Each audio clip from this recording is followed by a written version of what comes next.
Nakakabit sa kalikasan ang kanilang mundo.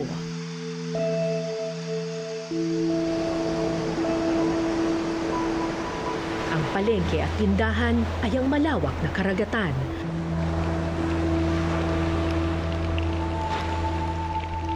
Ang ilaw at kuryente, liwanag ng araw at ng buwan. Hindi pera ang kanilang yaman, kundi ang malawak na kagubatan. Walang kalsada, walang gusali. Pero may munting paraiso sa parting ito ng mundo.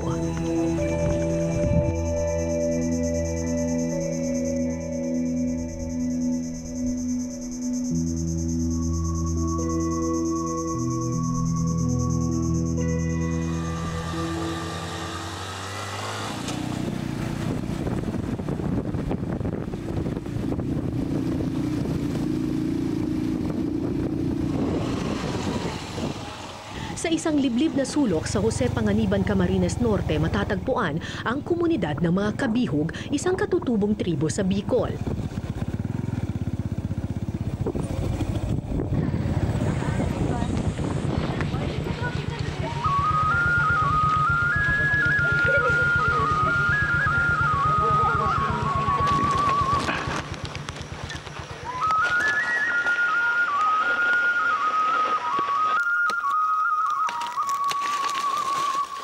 Dalawang beses lang sa isang araw kumakain ang mga Kabihog.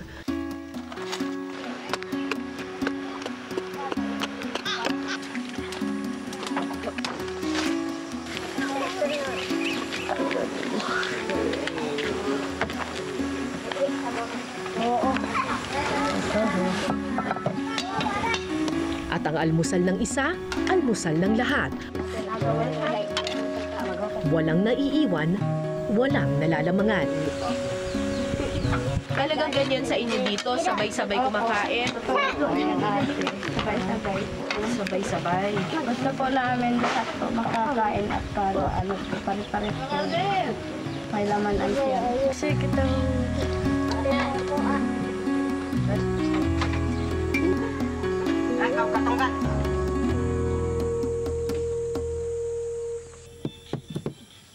Pagkatapos mag-almusal, diretso sa gubat ang mga Kabihog para maghanap ng pagkain panghapunan.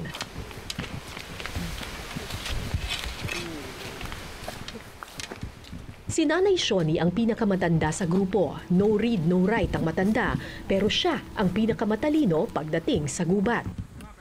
Hindi kami tinuruan ng magulang namin na mag-aral. Bakit po? Ang takot nga Takot saan? sa mga katulad ninyo.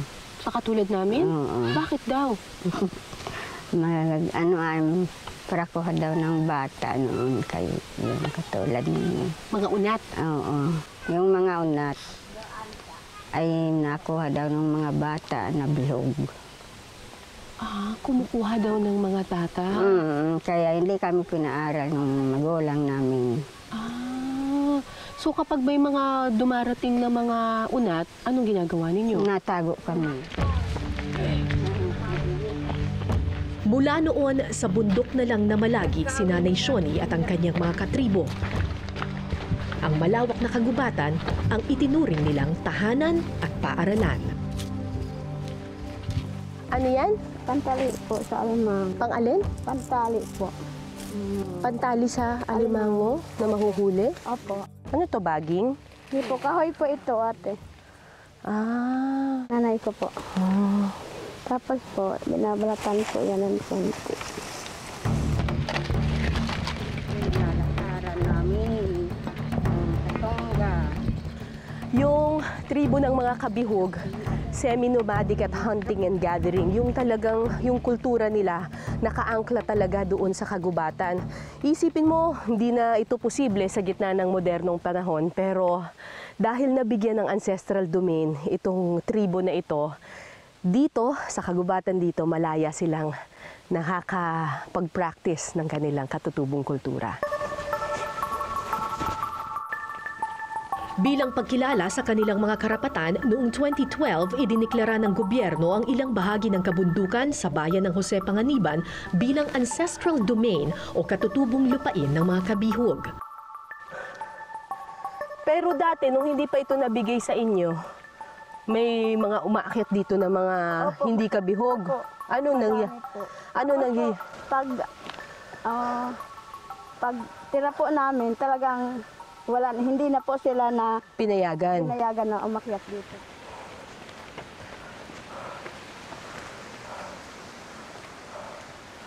Ano naman yan?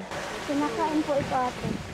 Si Delia ang bunsong anak ni Nanay Shoni. Di tulad ng ina, sinubukang pumasok sa eskwelahan ni Delia. Bakit importante sa'yo na matuto magsulat at magbasa? Kasi po gusto ko pong talagang alaman ko kung paano magbilang ng pera, gayon po. Bakit po? Para po hindi ako lokohin ng mga tao. Ano ito? Nalipit sa ito? Pero hanggang grade 1 lang ang inabot ni Delia. Nang matuto na siyang sumulat at bumilang, iniwan niya ang paaralan at bumalik sa bundok na kanyang kinagisnan. Kasama si Kuya Dito kung saan malaya silang maging sila. Makalipas ang 2 oras na paglalakad, narating din namin ang dulo ng gubat. Ito na!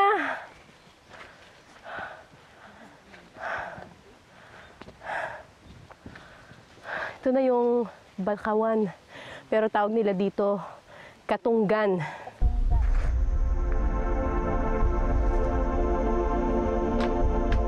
Mistulang paraiso ang tumambad sa amin.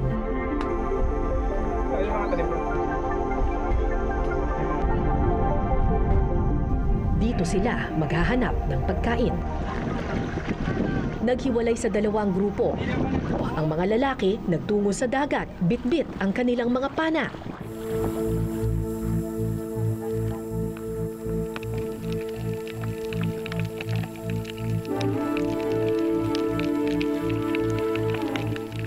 Mababaw lang ang tubig sa parting ito ng dagat. Pero dahil halos walang ibang nangingisda dito kundi ang mga kabihog, napanatili ang yaman ng coral reef.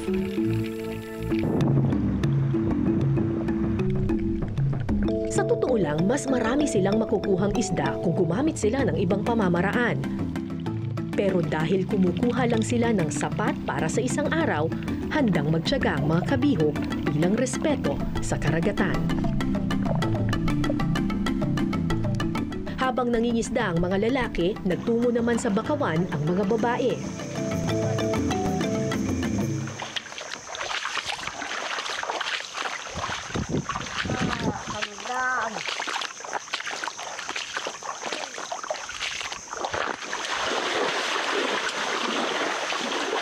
Sa simula, madali pa ang lakad. Maayos pa kasi ang hanay ng mga bakawan. Pero habang tumatagal, Paano tayo pupunta dyan? pataas na rin ng pataas ang mga ugat. Pero hindi ba nakakasugat yung mga Kaya nga ugat-ugat? yung ko, sugat-sugat talaga ang paa ko noon at talagang hindi po ako sanay. Lalo na yung mga mga matatalas po bagang mga bato. Pero ba't hindi po kayo tumigil? Hindi nga po ako nagtigil kasi lang walang ibang hanap buhay. Basta yun lang talaga. Katunggan na yan. Maya-maya pa, tumigil si Nanay Shoni at pinasok pa ang kaloob-looban ng bakawan.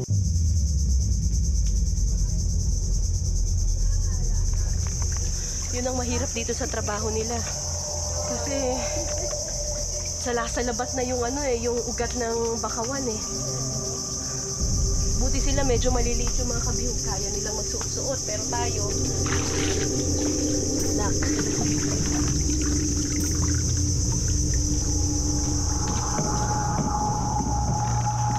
Pilit akong humabol sa bilis ng kanilang lakad.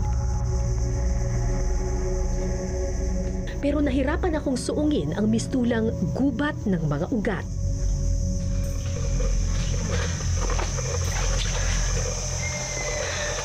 Ang mahirap dito sa paglalakad sa bakawan, pag tumapa ka dun sa lupa, posibleng lumubog yung paa mo.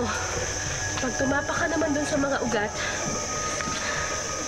baka maputol or dumulas yung paa mo. So kahit ano, disgrasya. Kailangan ang gumagana dito. Hindi lang paa, pati kamay. Mabilis akong naiwan ng grupo.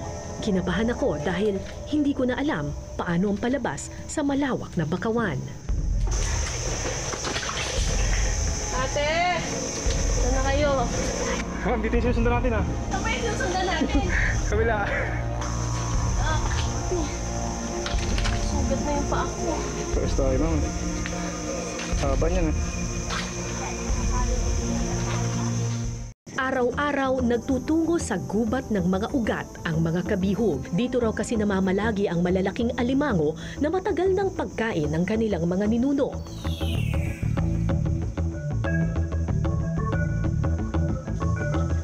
Makalipas ang ilang minutong paglalakad, nahanap ko rin ang grupo. Abala si Delia sa pagsungkit sa ilalim ng tubig. Paano mo nalamang may alimango dyan? Ano po, nakagat po kasi yung sipit niya. Lahat ng butas kini-check nyo? Opo. Eh baka kagatin ka niyan, ate.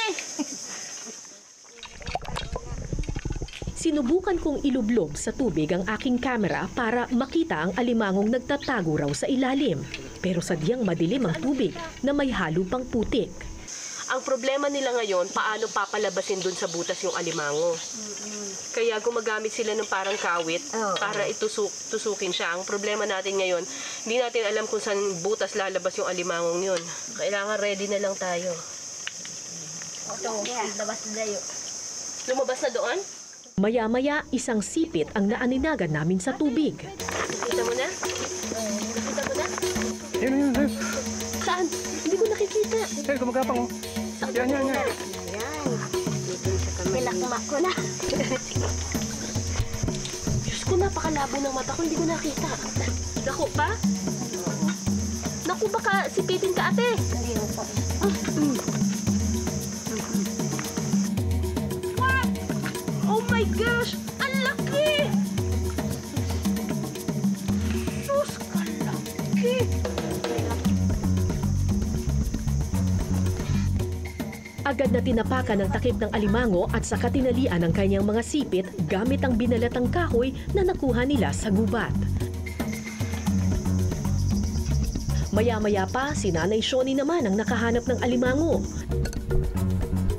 Sa lawak ng Katunggan at sobrang dilim ng tubig nito, hindi ko alam kung paano nila nalalaman ang pinagtataguan ng mga alimango. Talas ng mata at angking talino sa gubat ang tanging inaasahan ng mga kabihog. Paano niyo po ba nalalaman kung saan makikita yung mga alimango? Ano po, pag mayroon pong kinakainan ng ito po bagang parang shell po baga, yun po ang kinakain ng alimango. Pag bagong kinainan po yun, may laman ang katunggan. Pag may maliliit na shell? Oo, yun ang kinakain nila. Okay. Pag wala po siyang maliliit na shell, walang alimango doon sa loob ng katunggan. Makalipas ang halos 3 oras na pag-iikot sa bakawan, oras na para lisanin ang lugar. Ganado man silang manghuli pa, kailangan ng umuwi. Tumataas na kasi ang tubig. Paano kapag wala kayong huli? Ano mangyayari? Na lang, natrios na lang. Ha? Paminsan, buti nga po ngayon, sa ngayon at madami ng tanim namin. Kung ano-ano ang tanim namin, may saging, may kamuting kahoy, may kamuting bagin.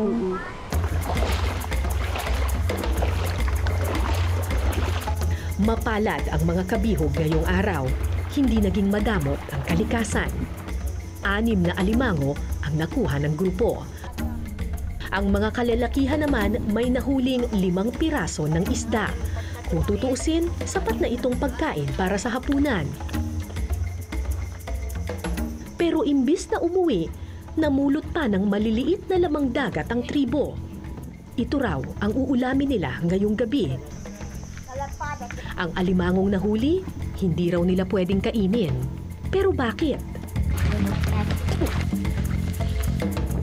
Pagdating sa komunidad, nalaman ko ang sagot. Tungo and a half. Bit-bit ang mga nahuling alimango, bumaba sa bundok si Delia at nagtungo sa kabayanan para ipagpalit sa pera ang bunga ng kanilang pinaghirapan. Magin mayak na ito. Yun. Bili mo na pa! Ilang kilo na eh? Ano po po? Ha? Red po, baga yung O ito na lang, kunin na natin. 450 pesos ang nakuha ni Delia sa pagbebenta ng 6 na alimango. Dumiretso siya sa tindahan at ibinili ito ng kape at bigas. Hindi niya inubos ang perang kinita. May pinag-iipunan raw kasi sila.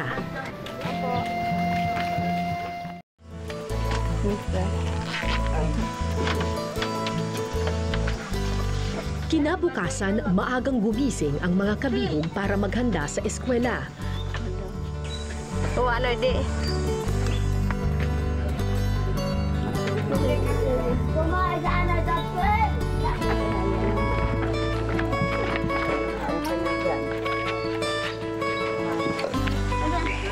Sila ang mga unang bata sa kanilang tribo na pinayagang makababa sa bayan para makapag-aral. At hambak mo. Ate ka magsuhingapit ha. Kakamada bagang bayon. Noon, takot ang mga kabihog na makihalubilo sa mga tagapatag. Takot sila sa ospital, sa gobyerno at maging sa eskwelahan. Pero ngayon, nagbago na ang panahon. Gusto na namin mag-aral ng mga bata at makatuto lang ng pagsusulat, saka yung pagbabasa. Bakit po? Pagkatapos nila pag-aral, di magtrabaho sila. Bago ng isip namin at masaya na ang pakiramdam namin. Pero noon kami, nasa gubat kami. Nakatira. Pero ngayon, nandito na sa kahabilio na ng mga Tagalog.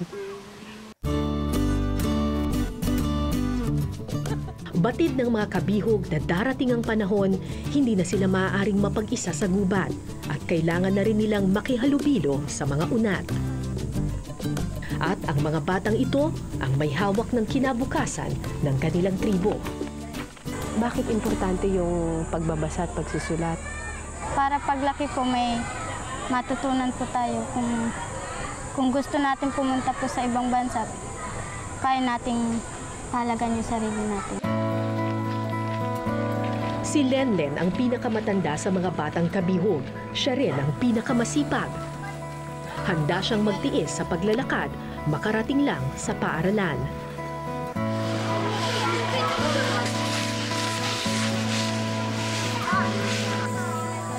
Pagdating sa paaralan, nagkumpulan sa isang sulok ang mga kabihog. Takot silang makihalubilo, lalo pat karamihan sa mga estudyante ay mga unat.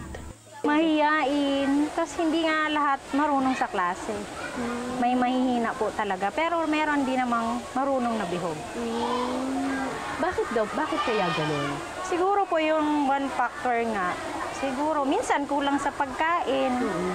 Tapos yung mga magulang nila hindi rin nakapag-aral, hindi sila natuturuan.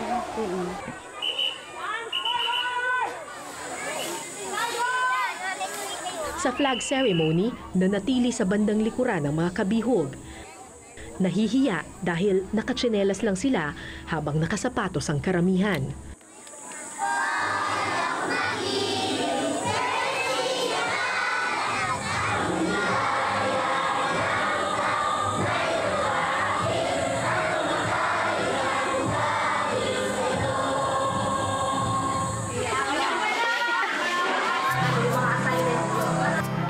Pero sa loob ng klase, ipinakita ni Lenlen na wala sa kulay, wala sa buhok, at wala sa bihis o sapatos ang kagalingan ng isang estudyante. Madalas man siyang pagtawanan ng kanyang mga kaklase, lakas loob na sumagot si Lenlen sa harapan ng blackboard.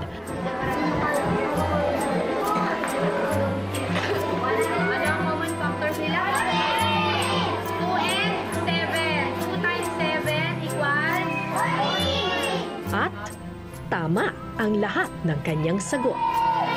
Ano bang pangarap mo sa buhay? Maging nurse po. Para matulungan ko yung ibang tao pag may sakit po. Bakit mo gustong makapagtapos ng pag-aaral? Para matupad ko po yung pangarap ko, para matulungan ko din yung mga magulang ko po. Pagsapit ng alas 12, diretso sa kantin ang mga bata para magtanghalian.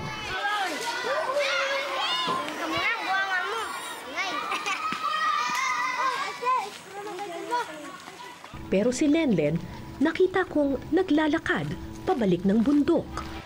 Saan ka pupunta? Uuwi? Ang layo nun. Ano yun? Wala pong baong kami. Wala kang baong kanin. Batid kong 1 oras pa ang lakad pabalik ng bundok, kaya nagdesisyon kaming pakainin na lang ang mga bata para hindi na sila mapagod.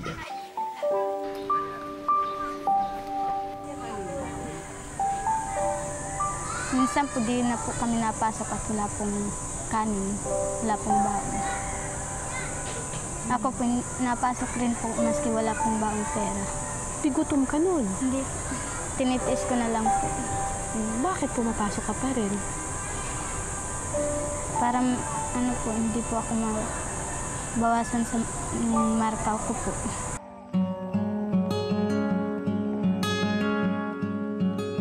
Alas 5 na ng hapon nang makabalik sa bundok si Lenlen. Masaya niyang ikunwento ang mga natutunan niya sa paaralan. Pero ikinwento rin niya ang ilang mapapait na karanasan. Dinuraan po ako. Bakit daw? Nagsusulat po ako, dinuraan po ako. Binubuli ba kayo minsan sa school? Ano sinasabi? Bihog po. Ano ginagawa mo? Sabi ko po ay may pangalan naman po kami. Sinasabi ko po sa iba. Nagbubuli po sa akin. Sa loob ng mahabang panahon, nasanay ang mga kabihog sa mababang pagtingin ng lipunan sa kanila. Pero ngayon, sa pamamagitan ng edukasyon, nais ni Lenlen na baguhin ang imaheng ito. Huwag mo na lang sila papansinin. Naiinggit lang siguro yun sa'yo. Siguro. Diba? Dahil matalino siguro. Oo, tama. Matalino ka kasi. Matalino ka kasi kaya sila naiinggit sa'yo. Diba? Dapat galingan mo pa sa school. Sa aming huling araw sa Bicol, natagpuan namin ang mga kabihog hindi sa gubat o bundok.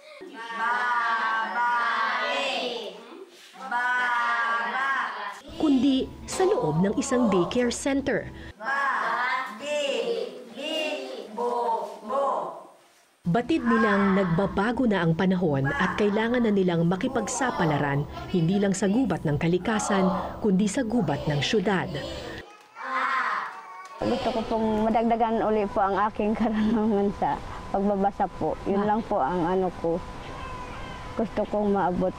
Makatulong man lang po sa aking anak. Gayon po sa anak ko, hindi pa po gaanong marunong bumasa.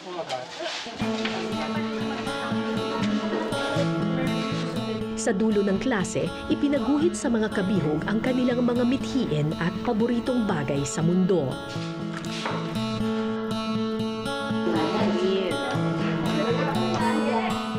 Wala ni isa sa kanila ang gumuhit ng pera, karangyaan o anumang material na kagamitan.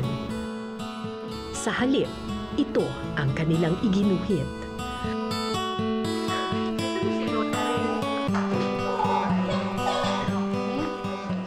Isa-isang ipinaliwanag ng mga kabihog ang kahulugan ng kanilang mga iginuhit. Si Maria, gumuhit ng araw at ng buwan. Para sa kanya, ito raw ang pinakamagandang regalo ng Panginoon. Siya yung nagbibigay naman ng kaliwanagan sa buhay. So kasi yung nagbibigay sa taong madilim ang kaisipan, yung buwan. Siya yung nagbibigay ng kaliwanagan. Kapag madilim, nagbibigay ng liwanag yung buwan. Kawayan. Okay. Kawayan naman ang iginuhit ni Nanay Malen, simbolo ng katatagan sa gitna ng nagbabagong panahon. Kahit ano man dumaan bagyo, panahon ay umaaway siya. Pero pag lipas na yung sa mga panahon, sumukuling pa rin siya, tumutubo pa rin siya. Okay, maraming salamat. Kakaiba pati, kawayan.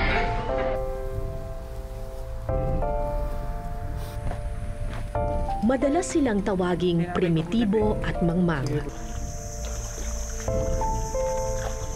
Pero matapos ko silang makilala at marinig, naisip kong totoo nga ang kasabihan.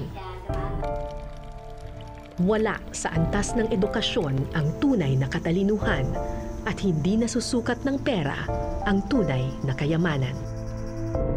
Ako po si Cara David at ito po ang Eyewitness.